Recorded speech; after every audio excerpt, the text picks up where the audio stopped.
You ask Tiger to solve.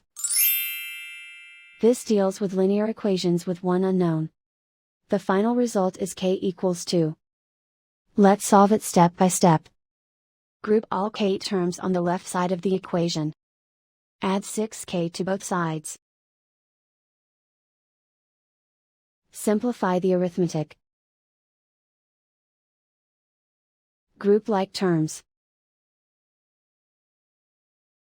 Simplify the arithmetic. Convert the k into a positive number. Multiply both sides by -1.